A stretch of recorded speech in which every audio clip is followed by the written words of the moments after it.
வங்கக்கடல் பகுதியில் மையம் கொண்டிருந்த மோந்தா புயல் கரையை கடக்க தொடங்கியிருக்கிறது. ஆந்திராவில் கரையை கடக்க தொடங்கியிருக்கிறது மோந்தா புயல். கூடுதல் விவரங்களை வழங்குவதற்காக செய்தியாளர் ஸ்ரீதர் இணைகிறார். விவரங்கள் ஸ்ரீதர். தமிழ்குமரன், மத்திய மேற்கு வங்கக்கடல் பகுதிகளில் மையம் கொண்டுள்ள மோந்தா தீவிர புயல் ஆந்திராவில் கரையை கடக்க தொடங்கி இருப்பதாக இந்திய வானிலை ஆய்வு மையம் அதிகாரப்பூர்வ அறிவிப்பை வெளியிட்டிருக்கிறது. புயலின் முகப்பு பகுதி மாலை 5:30 மணி நிலவரப்படி கரையை கடக்க தொடங்கியுள்ளதாக தெரிவிக்கப்பட்டிருக்கிறது. புயல் தற்போது கரையை கடக்க தொடங்கி இருப்பதால் 90 முதல் 110 கிலோமீட்டர் வேகத்திலும் இடையிடையே 110 கிலோமீட்டர் வேகத்திலும் சூறைக்காற்று வீசக்கூடும் எனவும், அடுத்த 3 முதல் 4 மணி நேரங்களில் காக்கிநாடா அருகே இந்த மோந்தா தீவிர புயலானது முழுமையாக கரையை கடக்கக்கூடும் என இந்திய வானிலை ஆய்வு மையம் தெரிவித்துள்ளது. கடந்த 6 மணி நேரத்தை பொறுத்தவரை மணிக்கு 17 கிலோமீட்டர் வேகத்தில் வடக்கு வடமேற்கு திசையில் இந்த மோந்தா தீவிர புயலானது கரையை நோக்கி நகர்ந்து கடந்து கொண்டிருக்கிறது. ஆந்திராவின் மசூலிப்பட்டினத்திற்கு 120 கிலோமீட்டர் தெற்கு தென்கிழக்கிலும், காக்கிநாடாவிற்கு 110 கிலோமீட்டர் தெற்கிலும், விசாகப்பட்டினத்திற்கு 220 கிலோமீட்டர் தெற்கு தென்மேற்கிலும், ஒடிசாவின் கோபால்பூருக்கு 460 கிலோமீட்டர் தென்மேற்கிலும் மோந்தா தீவிர புயல் தற்போது மையம் கொண்டிருக்கிறது. தொடர்ச்சியாக வடக்கு வடமேற்கு திசையில் நகர்ந்து இந்த தீவிர புயலானது கரையை கடந்து வருகிறது.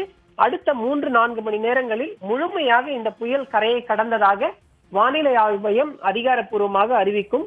இந்த புயல் சின்னத்தை தொடர்ச்சியாக டாப்ளர் வெதர் ரேடார் என்று சொல்லப்படக்கூடிய அதிநவீன கருவி மூலமாகவும், தொடர்ச்சியாக மற்ற கருவிகள், கப்பல்கள், மிதவைகள் உள்ளிட்ட பல்வேறு வானிலை ஆய்வு மைய கருவிகள் மூலமாக கூர்ந்து கண்காணித்து வருவதாகவும், புயலின் நகர்வை தொடர்ந்து கண்காணித்து வருவதாக வானிலை ஆய்வு மையம் தரப்பில் தெரிவிக்கப்பட்டுள்ளது. தமிழ்குமரன், தொடர்ந்து பேசலாம். ஸ்ரீதர் இணைந்திருங்க. நம்மோடு ஆந்திராவிலிருந்து செய்தியாளர் ஜெயக்குமார் இணைகிறார்.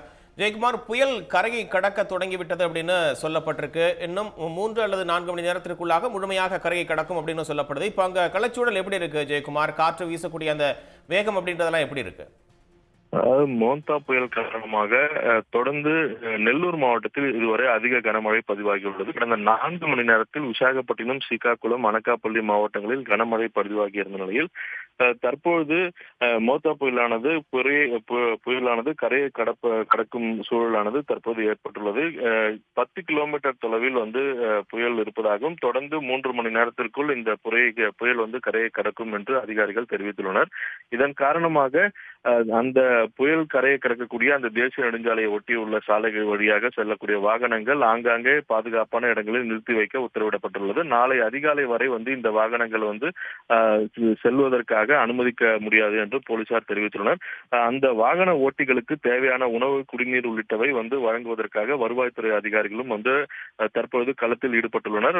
புயல் காரணமாக தாழ்வான பகுதிகளில் உள்ள பொதுமக்களையும் கடற்கரை ஒட்டியுள்ள கிராம பகுதியில் உள்ள பொதுமக்கள் பாதுகாப்பான இடங்களுக்கு கொண்டு செல்லும் பணியில் தற்போது ஆல்ரெடி ஏற்கனவே அங்கு அமர்த்தப்பட்டுள்ளனர். தொடர்ந்து புயலின் காற்றின் வேகம் அதிக அளவில் உள்ளதன் காரணமாக பல இடங்களில் மரக்கிளைகள் முறிந்து விழுவதோடு மின்கம்பிகளும் விழுந்து வருகிறது. இதனால் பல இடங்களில் மின்சாரம் ஏற்கனவே துண்டிக்கப்பட்டுள்ள நிலையில் புயல் கடந்த பிறகும் தொடர்ந்து மழை பெய்வதற்கான வாய்ப்புகள் இருப்பதால் மழை சற்று குறைந்த பிறகு இந்த புனரமைப்பு பணிகளை மேற்கொள்வதற்கான பணியில் அதிகாரிகள் தயார் நிலையில் உள்ளனர். தேசிய மற்றும் மாநில பேரிடர் வீரர்கள் இந்த புயல் வரக்கூடிய மழை மற்றும் புயல் காரணமாக ஏற்படக்கூடிய பகுதிகளில் மீட்பு பணியில் ஈடுபடுவதற்கான பணியிலும் தற்போது ஈடுபட்டுள்ளனர். முதல்வர் சந்திரபாபு நாயுடு மற்றும் துணை முதல்வர் பவன் கல்யாண் தலைமையில் RTGS அலுவலகத்தில் இருந்தபடி அமைச்சர்கள் குழுவினர் தொடர்ந்து இந்த கண்காணிப்பு பணியில் ஈடுபட்டு மீட்பு பணிகளை பார்வையிட்டு வருகின்றனர். உடனுக்குடன் செய்திகளை தெரிந்து கொள்ள சன் நியூஸ் பெல் ஐகானை கிளிக் பண்ணுங்க.